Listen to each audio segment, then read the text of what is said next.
What do Falcons do? Rise up. Welcome back to Rise Up Reactions, the show we talk all things Falcons, NFL, Georgia sports, and in general the sports news of the day. I'm your host, Dr. Lee Denning, lifelong sports fan, the Golden Hard Doc, whatever you want to call me.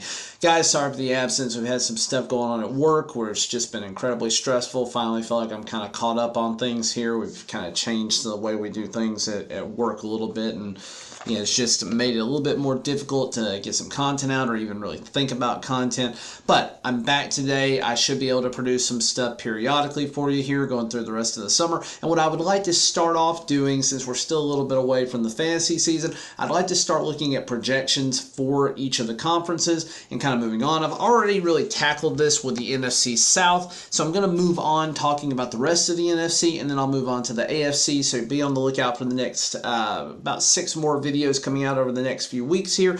But today I wanted to start off with the 2023 NFC East. Now, the NFC East includes last year's NFC champions, the Eagles. It includes the Cowboys, who are perennially playoff teams, and also perennially, apparently per the fan base, going to the Super Bowl, which hasn't happened in 27 years. You have the Commanders, who I lovingly call the Commies, and you have the Giants, who surprised a lot of people last year, made the playoffs, beat the Vikings, and then I believe, I can't remember how close it was, but I feel like they got the crap beat out of them next week. But anyways, we're going to go ahead and just dive right into it.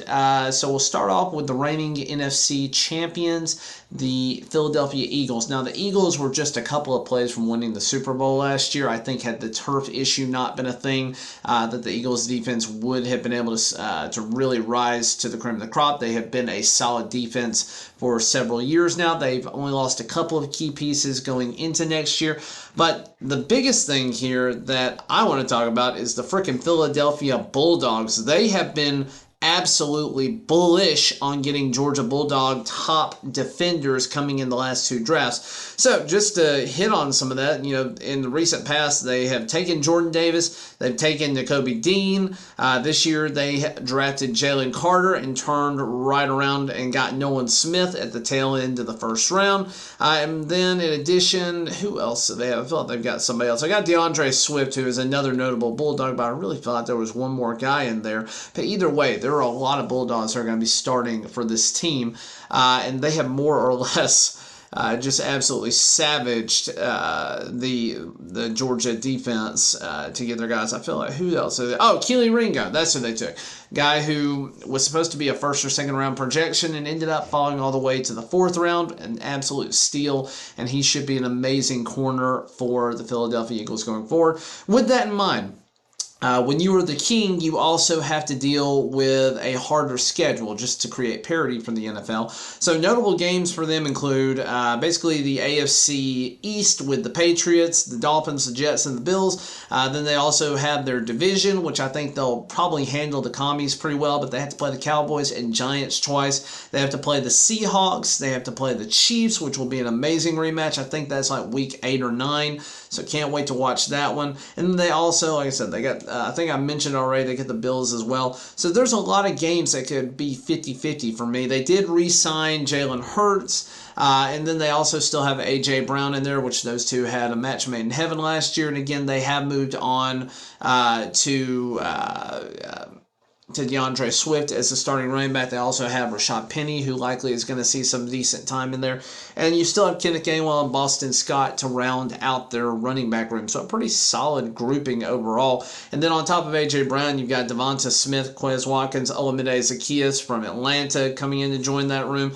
Dallas Goedert at tight end. And their offensive line is still managed by Jason Kelsey, who is probably the best center in the league right now, even approaching the ripe age of I think he's like 37 or 38, but getting closer to 40, still playing amazing football. But yeah, this is going to be a tough team no matter what. But just looking at their floor, if a lot of the games don't go their way, somebody's got to lose a 50-50 game. Somebody has to be on the losing end of it. And if things don't go their way, they could end up with what I think is a floor of a 9-8 record, so still a winning season, but I think that's going to end up missing off on playoffs. I think their ceiling is about 14-3, so very similar to last year. It could be 15-2. They could go 17-0. I don't feel like you're going to get out of this season unscathed. It's almost impossible to make it through without a significant injury or something that derails you on any given Sunday. I do think they're likely going to finish with an 11-6 record, maybe 12-5 if they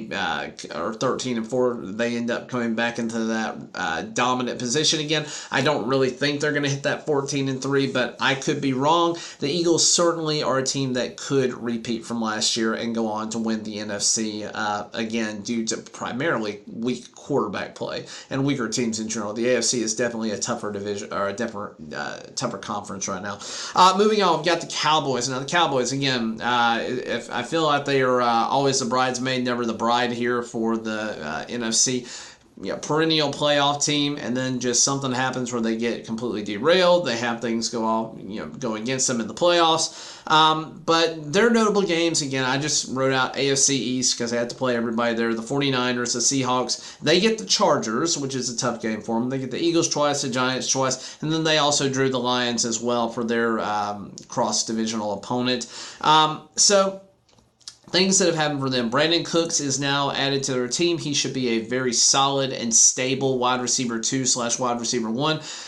He and CeeDee Lamb together are going to put up great numbers. I feel like CeeDee Lamb did better, or at least felt like he did better when he was not the primary target and there was somebody else there like Amari Cooper to take pressure off of him or to allow him to shine. Now defenses are going to really have to split between the two guys, and you still have Michael Gallup if he can stay healthy, and then you also have Jalen Tolbert if he can take a step forward as well. But I do think that they're going to be better off that way. Zeke last year, he didn't look god-awful, but he did start showing age, and Tony Pollard was definitely the better running back.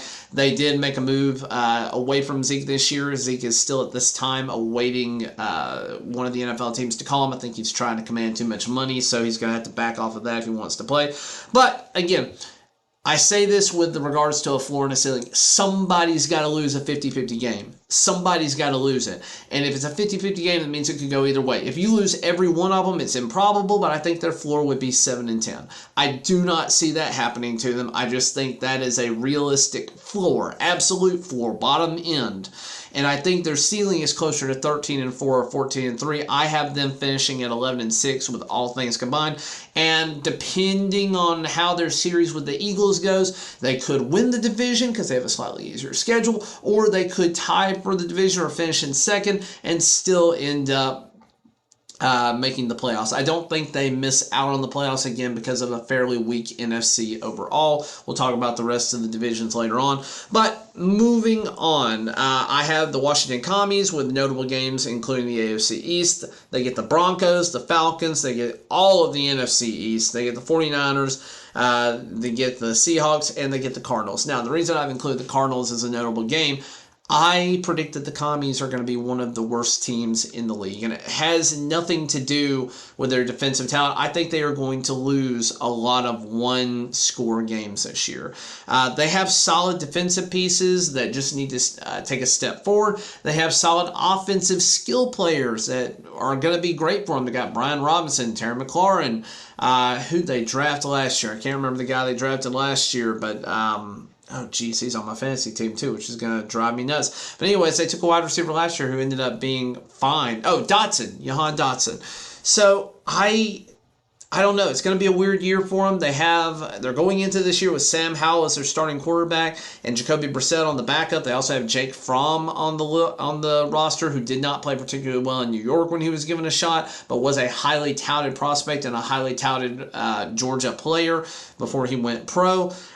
You have Josh Harris, who has just taken over ownership, not to be confused with the amazing Pro Bowl Josh Harris, long snapper for the Chargers. But again, Josh Harris is about to oust Dan Snyder as the owner. I think that's going to herald in a new era for the team. But again, it just really depends for this team. I have their floor being 3-14 because I think they could be really bad with that quarterback play.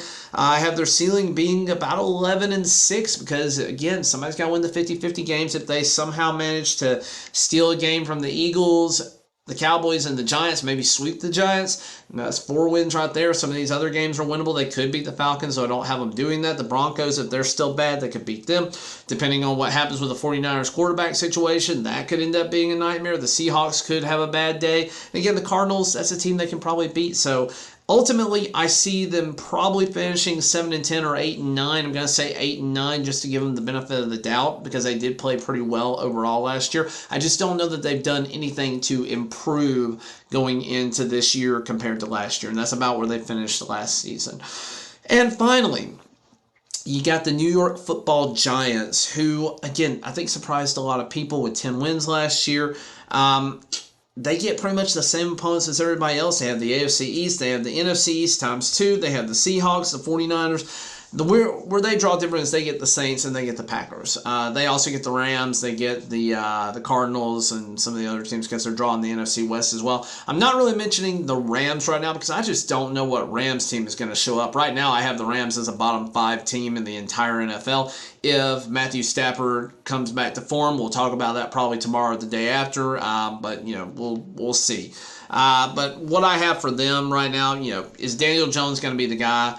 Is he worth the extension that they just paid for him? And my biggest concern, and it's been a concern for them they've been trying to address, but they just haven't done it particularly well, the wide receiver room. They did trade for Darren Waller this year, who is going to be an amazing upgrade at tight end and could be a pseudo wide receiver 1 for Daniel Jones. But if you're taking him away and just leaving him at tight end position, not considering him a receiver, you're starting out with Isaiah Hodgins, Darius Slayton, and Paris Campbell as your top 3 wide receivers. You got Wan'Dale Robinson in the background, Sterling Shepard, Jalen Hyatt.